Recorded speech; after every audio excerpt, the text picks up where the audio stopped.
মাত্র কয়েকদিন আগেও একটি মানুষ যে ছিল সম্পূর্ণ সুস্থ, কিন্তু একটি প্রাণীর কামড় একজন মানুষের জীবন শেষ করে দেওয়ার জন্যই যথেষ্ট। একবার লক্ষণ দেখা দিলে বেঁচে ফেরার সম্ভাবনা প্রায় শূন্য। কিন্তু প্রশ্ন হলো, কোন কোন প্রাণীর কামড়ে মানবদেহে এই রোগটি অতি দ্রুত ছড়িয়ে পড়ে? ইসলাম কি এদের ব্যাপারে কোনো সতর্কবার্তা দিয়েছে? এই রোগ বহনকারী মাত্র 6টি প্রাণী আমাদের আশেপাশেই ঘুরে বেড়ায়: কুকুর, বিড়াল, শিয়াল, খেঁক শিয়াল, বেজি আর বানর। আজকের এই ভিডিওতে আমরা জানব পবিত্র কুরআন ও হাদিস এবং আজকের বিজ্ঞান এই 6টি প্রাণী সম্পর্কে কি বলেছে। তাই ভিডিওটি শেষ পর্যন্ত দেখুন। আর হ্যাঁ, চ্যানেলটি সাবস্ক্রাইব করে আমাদের সাথেই থাকুন। এই ভয়ঙ্কর রোগটির নাম জলাতঙ্ক, ইংরেজিতে বলা হয় রেবিস। এটি একটি ভাইরাসজনিত রোগ যা লিসা ভাইরাস নামক ভাইরাস থেকে হয়। এই ভাইরাস সরাসরি আক্রমণ করে মানুষের কেন্দ্রীয় স্নায়ুতন্ত্র অর্থাৎ মস্তিষ্ক ও মেরুদণ্ডে। একবার এই রোগের লক্ষণ প্রকাশ পেলে বাঁচার কোনো উপায় নেই বললেই চলে। বিশ্ব স্বাস্থ্য সংস্থার তথ্যমতে প্রতি বছর সারা বিশ্বে প্রায় ৫৯,০০০ মানুষ এই রোগে আক্রান্ত হয়ে মারা যায়। আর আমাদের বাংলাদেশে প্রতি বছর প্রায় ২,০০০ মানুষ জলাতঙ্কে মৃত্যুবরণ করে এবং কামড়ের শিকারদের ৪০% হল ১৫ বছরের কম বয়সী শিশু। ভাবুন একবার, আমাদের ছোট্ট শিশুরাও এই ঝুঁকিতে আছে। প্রথমেই আসি কুকুরের কথায়। জলাতঙ্কের ৯৫% ছড়ায় কুকুরের কামড় থেকে, বিশেষ করে রাস্তার বেওয়ারিশ কুকুর। কুকুরের শরীরে ভাইরাস ঢোকার পর এটি ধীরে ধীরে বংশবিস্তার করতে থাকে এবং স্নায়ুপথ ধরে মস্তিষ্কে পৌঁছে যায়। এরপর কুকুরের লালায় ভাইরাস জমা হয়, তখন তার কামড়ে অন্য প্রাণীর শরীরেও জলাতঙ্ক ছড়িয়ে পড়ে। ইসলাম কুকুর সম্পর্কে কি বলে? আল্লাহ তাআলা কুরআনে বলেছেন, পৃথিবীতে বিচরণশীল যত প্রাণী আছে এবং যত পাখি ২ ডানা মেলে উড়ে বেড়ায়, তারা সবাই তোমাদের মতো এক এক জাতি। কুকুরও আল্লাহর সৃষ্টি, এতে কোনো সন্দেহ নেই। তবে হাদিসে স্পষ্টভাবে এসেছে, রাসূলুল্লাহ সাল্লাল্লাহু আলাইহি ওয়াসাল্লাম ইরশাদ করেছেন, যে ঘরে কুকুর থাকে সে ঘরে রহমতের ফেরেশতা প্রবেশ করেন না। এর মানে হলো, শখের বশে বা বিনা কারণে ঘরে কুকুর পালা ইসলামে নিষিদ্ধ। আর আধুনিক বিজ্ঞান বলছে রাস্তার কুকুর থেকে দূরে থাকাই উত্তম। কিন্তু ইসলাম ১৪০০ বছর আগেই এই সতর্কবার্তা দিয়েছে। এবার জেনে নেওয়া যাক বিড়াল সম্পর্কে। বিড়াল কামড়ালেও জলাতঙ্ক হতে পারে। জলাতঙ্ক হয় মূলত সেই বিড়ালের কামড়ে যে নিজেই রেবিস ভাইরাসে আক্রান্ত। বিশেষ করে রাস্তার বিড়াল, বন্যপ্রাণীর সংস্পর্শে আসা বিড়াল অথবা অস্বাভাবিক আচরণ করা বিড়াল বেশি ঝুঁকিপূর্ণ।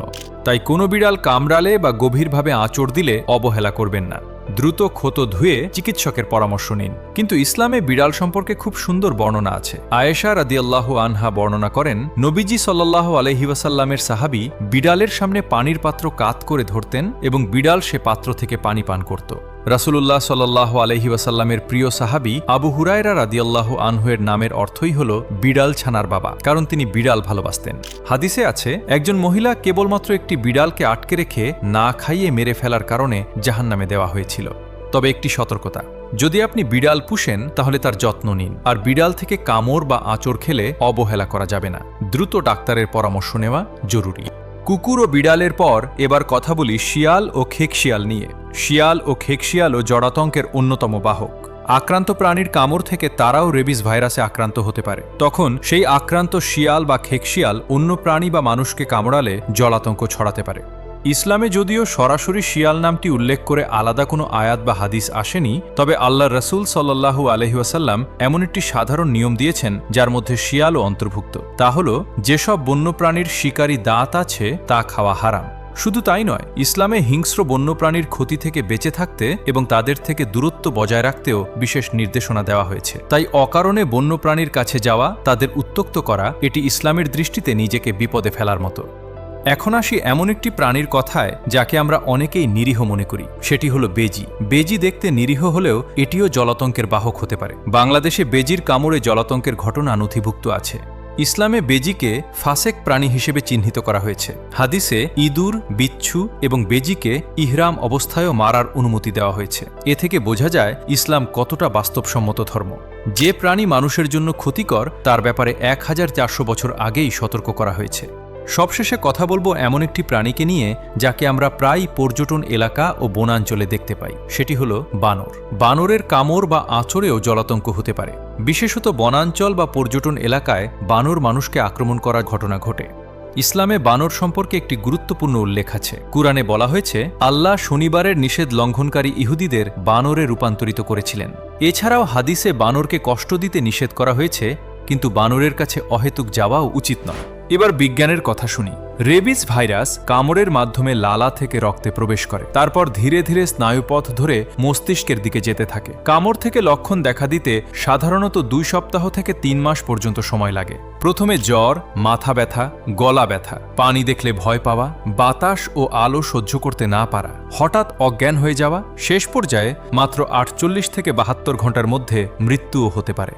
এই রোগের কোনো চিকিৎসা নেই। লক্ষণ প্রকাশের পর বাঁচানো একেবারেই অসম্ভব। তাই বিশেষজ্ঞরা বলেন, জলাতঙ্কের বিরুদ্ধে সবচেয়ে বড় অস্ত্র হল দ্রুত চিকিৎসা ও সময় মতো ভ্যাকসিন গ্রহণ করা।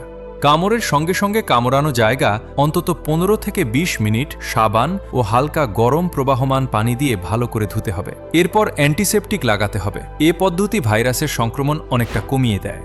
বাংলাদেশের সব জেলায় সরকারি হাসপাতালে বিনামূল্যে অ্যান্টি রেবিস ভ্যাকসিন দেওয়া হয়। মনে রাখবেন, কামড়ের দিন থেকে তারপর 3য়, 7ম ও 14তম দিনে ভ্যাকসিন সম্পূর্ণ করতে হবে। মাঝপথে ছেড়ে দিলে কোনো কাজ হবে না। কখনো কবিরাজ বা ঝাড়ফুঁকের কাছে যাবেন না, বা গাছের পাতা, মলম লাগানো যাবে না। দেরি করবেন না, প্রতিটি মিনিট গুরুত্বপূর্ণ। একবার লক্ষণ দেখা দিলে চিকিৎসা নেই, তাই আগেই সতর্ক হন। কুকুর, বিড়াল, শিয়াল, খেকশিয়াল, বেজি ও বানর, এই 6টি প্রাণী থেকে জলাতঙ্ক ছড়ায়। ইসলাম আমাদের 1400 বছর আগেই সতর্ক করেছে। আর ডাক্তার বলেন, লক্ষণ দেখা দেওয়ার আগেই ভ্যাকসিন নিন। মনে রাখবেন, ইসলাম শুধু নামাজ রোজা নয়, একটি পূর্ণ জীবন ব্যবস্থা, যেখানে আপনার শরীরের সুরক্ষাও আল্লাহর আমানত। আল্লাহ আমাদের সবাইকে সুস্থ রাখুন। যদি এই তথ্যগুলো আপনার কাছে উপকারী লেগে থাকে, তাহলে এই ভিডিওটি আপনার বন্ধু এবং পরিবারের সাথে শেয়ার করুন। ধন্যবাদ আমাদের সাথে থাকার জন্য। আসসালামু আলাইকুম।